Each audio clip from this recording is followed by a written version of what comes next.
funky. We saw a lot of bells. Ooh, okay, so two things. First of all, I want to come back to what Susan just said. Thank you for that, sister. Funky dice. What did the funky dice I gave you represent? Population. Nice! Whatever you were studying. Now, the slight fiction, and Tasha pointed this out, the slight fiction of the dice is that you can actually turn them and figure out what all the sides are. In general, can you do it with a population? No. Your population essentially has infinitely many sides and combinations, and you can't figure them all out. So, this is what your population of the blue dice look like, although in general you're not going to know that. And I like the word funky. I tried to make them as funky as I possibly could because I wanted to prove a point. No matter how goofy the original curves look, no matter how goofy, something very consistent happens when you start doing what to your population? Rolling it infinity times. Go smaller than infinity. When you start drawing larger samples and getting averages of your samples. Good. Let's go back to the larger samples thing. I love that too. But you don't have to get anywhere near infinity to have it happen. As a matter of fact, how many times were you guys sampling your dice? 100 each, and then. Oh, good. 100 broken into groups of 4. That's what I was getting after. You guys, you rolled 100 dice, yes, but you broke them into 25 groups of 4. And the only reason I had you break them into 25 groups of 4 and then you combine with other folks was because I wanted you to see studies replicated over time. You're only going to get one study in general. Now here's what you guys got. You might remember this. You guys got that? Well, something like that. Yours looked a little bit different because you hadn't have quite as many data points as this. That's what you guys got. Or maybe you got this. Or that. Or that. Or that. Or that. I'm not sure which one you guys actually got. Actually, you didn't get any of those because this is 1,000 and you had 50. But the point is that somewhere on that curve, each of the little samples that you guys got is somewhere on that curve. So if you roll, and this is the blue dice groups, if you guys rolled an average of 5.25 for a given sample, then that 5.25 is going to be in this bar right here. If you guys roll an average of 7.75, then you're going to be in this bar right here. If you roll an average of 10 even, you're going to be in this bar right here. So every one of those little samples that you guys rolled is somewhere in that curve. Where is it most likely to be? Median.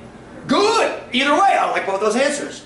Either way, you're more likely to land here than you are to land here. And how can you tell you're more likely to land here than you are to land here? Because you have a higher probability. I changed this to a probability axis because I'm a bastard. I made it likelihoods versus frequency. But whether you look at it as frequency or likelihood, more of the samples averages were landing in here than landing away from here. Is that fair? And so you answer the question, where's mu? Well, mu is in the highest bar, essentially. Now the thing was, you don't know what mu is. It's your population average. But the bell that Susan said we got lots of, yes, every single one of you guys got a bell curve as a result. The bell shows you where mu is, doesn't it? Now here's the problem. That's a wonderful thing. There are 1,000 samples in this chart. When you run a research study, how many do you get? No, not a sample size, a sample. So you're going to publish a paper for your HDFS class because you think you have discovered a way to make kids read better. Let's quantify that. Increase reading comprehension at a 3rd grade level for 3rd grade students. You think you have a new method of reading. Rather than going left to right, you're going to go right to left and you have a new method. I'm just saying, you've got some new method that you think is going to increase. So what do? What do you do? Survey or... You do your survey, right? You work with a bunch of kids. What do? Maybe 60 kids. You got 60 kids, 60 parents say you can use my kids. What do you do with those 60? What do you think? You test them. How do you test them? Random. Oh, good. Well, you say you've already got them. You already collected the data randomly. Let's say it's random enough. Pre and post? Good. You do a pre and post. You can test their comprehension before and after. You can split them into 2 groups and do a control group and experimental group. And then what are you going to do once you have all those numbers? What are you going to do with it? Analyze. You're going to average it together. How many studies did you just do? You did 1. That's the point. There are 1,000 studies on this curve. One of them is you. You get more precise, like you're saying. Woo! That's the point. That's the point right there, Lauren. You hit the most important nail on the head. You're most likely to land here. But if you look at the probability zone here, this is right around 15%. Is like on the average, yes? These two are about 12% each, maybe 13% each. So you're still looking pretty good. You're still looking at, what is that, like about 40% total in these bars? And then you add these guys that are about 10 each. Now you're looking at 60% of the data's in here. You're looking at like one standard deviation now, right? But that's 60%. There's still a 20% chance you'll land somewhere over here. That's pretty far left of average, isn't it? Or 20% that you're going to land over on this side. That's pretty far right of average. It would be nice to not even have those tails at all, wouldn't it be? You can't just take them away. That's not good mathematics. That's medium mathematics. So how can we legitimately get them to go away? And why did that work? Yes, more bigger sample size, good. Why did that work? Why, when we went to 9, did the curve get shrinkier?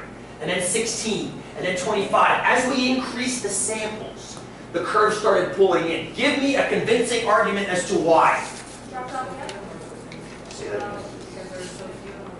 And why were there so few? Mathematically. Give me a reason. See, now all of a sudden there's no 3s and 3.5s anymore. They're outliers. But they were outliers the other one too, and they were there. They're insignificant.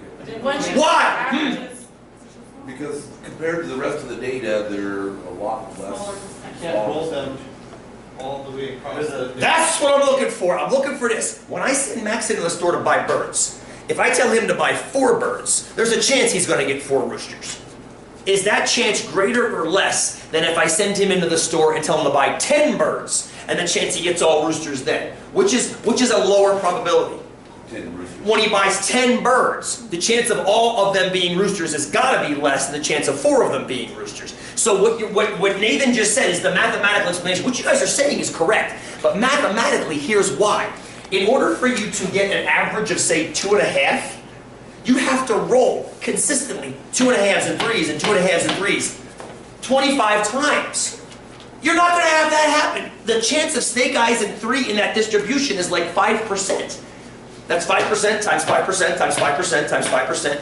Rooster, rooster, rooster, rooster, rooster. It just isn't going to happen. So you're losing the truly unusual values. Well, wait a minute, time out, damn it. The curve has to be 100%, yeah? So if we're losing tails, where are we picking up? It's gotta go there. If the tails are pinching down, the curve itself has to get taller. And you can see, look at the numbers. The numbers, it's double. Very nice. It was 16, now it's like 32. And how do you get even more precision? I love the fact you said precise back here. Oh, that's perfect. Like data points. Good. Go up to 100. Now some of you saw that and got a little upset. They're like, where's the bell? There's no bell anymore. It's like, time out, there's a bell. We have to get a little more micro about it though. There's so few outliers. I mean, if you let F9 go, let's just see. Okay, every once in a while you see one of these guys pop up. Watch right there. I just saw one. Now I just jinxed it. Come on. Oh, over here. Oh, there it was. Oh, shit. Over here. Oh, God. This is murder for an AED guy. But the point is, there is a bell in there. Just take a closer look. That's looking at all of the stuff. Listen to the second. So You're welcome. with 100, all of our data essentially is between here and here, yeah? So all I did was I chopped off all this crap doesn't happen anyway, all this crap doesn't happen anyway. And just look at that. Voila! It's your bell. Now Lauren's going to say, what the hell happened? Now the middle's at only at 18%. Scale not different. It's because I scaled it completely differently. If you add up all those probabilities, you get that tall spike that was in the previous one.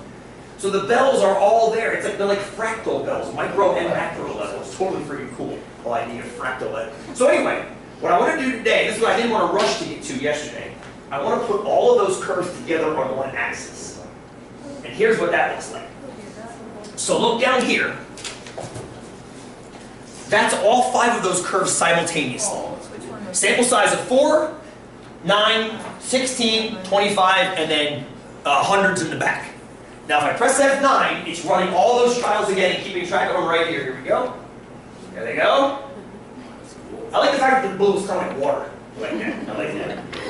Fair enough. Notice they're not deviating very far from where they always are. And that's the point. The point is, you see where those tall bars are? They're right here, which is lined up right in that 8 and 8.5, which captures the mean pretty much perfectly, yeah? Now, it captures it better in the graphs in the back because it's letting it vary less. And that's what I want to draw out to you guys right now. You can keep the graphs there on your radar, but look up top. Now here's what you're never going to know. You're never going to know that. That's in the population, the average and the plus or minus. You're never going to know that. It's out there somewhere. You really want to know if this reading method that you've invented for third grade kids works. But you're never going to know on average how much it works. It's out there somewhere. It might work poorly. It might actually work the other way. You know, okay, let's stop. Can you figure it out after you do something like that? When you say figure it out, what do you mean? Well, so if we didn't have any numbers, we just had this distribution, the graph there, we could draw a conclusion as to... Sister, I love what you just said. The problem is, you don't get this whole graph. You get 1 point on that graph. Oh, so then you can't do that. Oh, there's lots you can do. You just can't do what you're saying. No, well, I love what you're saying. I love what you're saying. It's just, you're talking about, there's an idea that this is called replication of studies, where a study finds something, publishes it, and then somebody else goes, that's kind of cool. I wonder if that's a fluke or if it's actually something that's true, and they replicate the study. If they get the same results as the previous one, it's essentially the same as going in and buying a bird and getting a rooster and buying a bird and getting a rooster and going, holy crap, we just got 2 roosters. Maybe the original belief we had about the 0.9 was wrong and we have to change our belief. So outliers do tell you lots. The problem is you only get one of these points, so it's hard to know what's an outlier and what's not an outlier. You can't really draw conclusions from that. Hold that thought. You can, just not the way you're thinking about it. You're thinking about it as Max goes in and grabs one egg, gets rooster, and goes, I'm pissed! Well, maybe not. That might be completely believable depending on the distribution, but there is something you can do with that one sample set. Now, I'm oversimplifying it. 1 egg stands for 1 sample. That sample has a sample size. And this is talking about that sample. Now, thank you for that, Lauren. We're going to address that slowly over the next 15 minutes. And it's a very, very good point. So what I've done is I've tried to be a little organized here. Here's your sample sizes, 4, 9, 16, 25, and 100.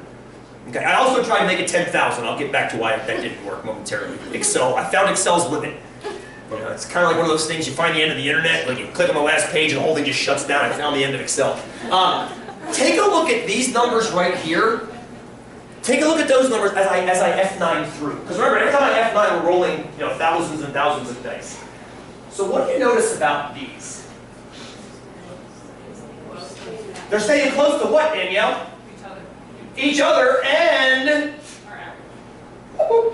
aren't they all hovering right around where mu is? Now, why the hell is that making us so happy? Because that means we're right. Go! I have heard that like 12 times today. I love hearing that in the stat class. Last class goes, that means it works. And I'm like, yeah, it works. Because you don't know what mu is, correct? You don't know what mu is. It's out there, but you can't see it. I'm showing you mu because we have the dice. But the dice are a fiction. They're out there floating around infinitely large, and you can't actually measure them. But here, this says you don't have to because you get it in your sample. Now, you got to remember what you're looking at. This goes back to Lauren's awesome point. Each of these numbers is actually the average of all the sample averages. So what I did, because I'm a bastard, I went in there and I took all of those individual sample averages, so all the ones in each of these curves, and I averaged them all together. We can't actually do that in reality, can we? We get one sample average, we have to pull something off of that. That's your question, Lauren. It's an awesome one. We're going to slowly get through the answer to it. So, but on average, our X bars are landing right there. Yay us. That's fantastic. But you guys figured that out. Susan, you said we got lots of bell curves. Yup. And the bell curves show us right where the averages are. That's fantastic. Go ahead. What's that question? The small s over there. Haven't even talked about that yet, have we? No, and I noticed it's half of what our... I did the same thing with the standard deviations of each of those samples. Each of those samples has a standard deviation, right? Every one of those samples that we average, I didn't make you guys calculate it in your samples because the averages were enough for the time being. That's what I wanted you to get across. But every one of those samples, of course, has a standard deviation, correct? I mean, you've got a number of data points, and there's distances from each of the averages, and you can average those distances, and that's a standard deviation. So what I did, because I'm a bastard, I went into each of those samples and averaged all of their S's. Susan, what did you just say about that number? It's half of that. Is it staying about half of that? Yeah. Yes. I'll be damned. Ish. How about ish? I like the ish, by the way, thank you. How about this one right here? How's that one compare Ooh. to this guy over here? Ish. 3. About a third? This one's about 3 times that, so that's about a third. I can believe that. How about this one? About a quarter? About a quarter? Ish. These are all ishes, right? How about this one compared to that one? We get more accurate. Do we get more accurate? Well, Precise. We get closer. Or do we get more precise? Precise. Right. Hold that. Oh, Lord. This is awesome. You're developing stuff so quickly. I love it. How about the last one, the .26? That's 10 out of 10. About a tenth? I skipped from 5 to 10 there, so did mine. And this is why I wanted to make a sample size of 10,000. Because looking at that pattern, can you see, if this was 10,000, can you see what this would have been numerically about equal to? It's pretty small. It would be .026-ish. But here's the problem with 10,000. 10,000 trials, actually 10,000 trials, times 1,000 is 10 million little tiny cells. So when I hit F9, it was like, and it literally sat there for like 45 minutes. Oh, no. And then it went, ping, and I realized that you guys would never wait for 10 million trials to happen. But just realize that I knew, it was almost a foregone conclusion, because I knew if this was 10,000, what do you think that would be there? Ish. 8.16. Yeah, good. About 8.16666, right? And this, I just told you what the answer was, .026. Now, how the hell could I know it was .026 without actually running it? just move the decimal. Why would I just move the decimal? If I go from 100 to 10,000? So that's how many points that will go to. But why? How do you know that? Without me telling you. That's like first grade. Wait a minute, first grade you learned differential statistics? Where the hell did you go to The school? decimal. Wait a minute, time out. Susan, you said this is about half of this. Now, you just observed that, correct? Could we have known that it was going to be about half of that based on a variable that's up there on the chart? I want you to look. Could we use 2 dice and that says 4 for the... This was 1 half, Sample right? size? 1 half. Oh, hang on, I'm going to fix this. 1/3. I'm going to fix it. I'll change the formatting in a second. 1/5 and 1/10. I'm going to change this to text. So it'll be 1/1000. Format, where are you? There you are. I think I have to go general. Let's see. Uh-oh. There we go. General, special. Nope, text. Let's see if that works. Ah! 1 divided by Undo. 2. Let's just write it this way. Why are you Drag that corner. trying to make this easy? Excel's make. Why is that division sign not working? Division. Look what this crap up here is. What the heck is it? Excel's got its own. Okay, I can't do it. Ah, old school.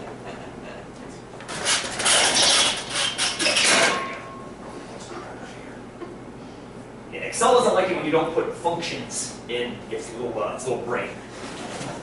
Markers. 1/2. 1/3. It's fine. Damn it, it's pedagogy, it's important.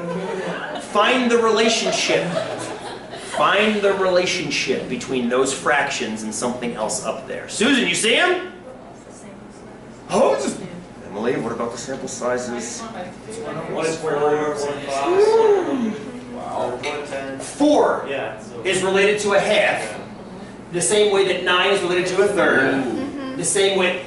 Yep. If you flip them upside down and Jacob, square root of the sample size, holy crap! Not only can you say they get more precise, you can talk about how much quickly they get more precise. Oh.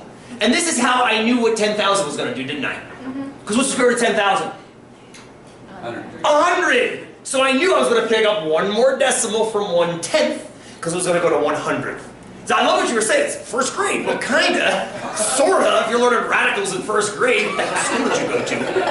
But that's the point, is that it is predictable. It's predictable. And that is, in my opinion, that's the most exciting part of the whole thing. Is that, yes, you get more precise, but you get more predictably precise. So you get to pick how precise you want to be, and you can base your sample size around that. That's freaking cool. And this is a lot. How many of you guys take a 244? a couple of you, maybe a third of you, we're going to see that almost every day in 244, that breakdown of sample size driving error down. So you could do one study with a very large sample size. Which is the same as... A bunch of studies with a small sample size. Exactly. Which is what the FDA essentially does. The first study you guys saw up here was a sample size of 4 done 1,000 times. That's a sample size of 4,000 essentially. But when you do it 1,000 times with sample sizes of 4, your variability is large for each of those. If you can pull all of those together into one, you take advantage of this. Now you got to make sure all the data is good. That is a huge, YouTube world, it's a huge point. Your data has to be good. A lot of times we'll collect 4,000 points of data from mail-in surveys, completely voluntary. You get completely skewed and biased data. You're very, very precise, but also completely useless. It's like using your TIs to do math wrong, and you hand me like, look, it says 0.69876. I'm like, that is wonderful precision. The answer was supposed to be 13.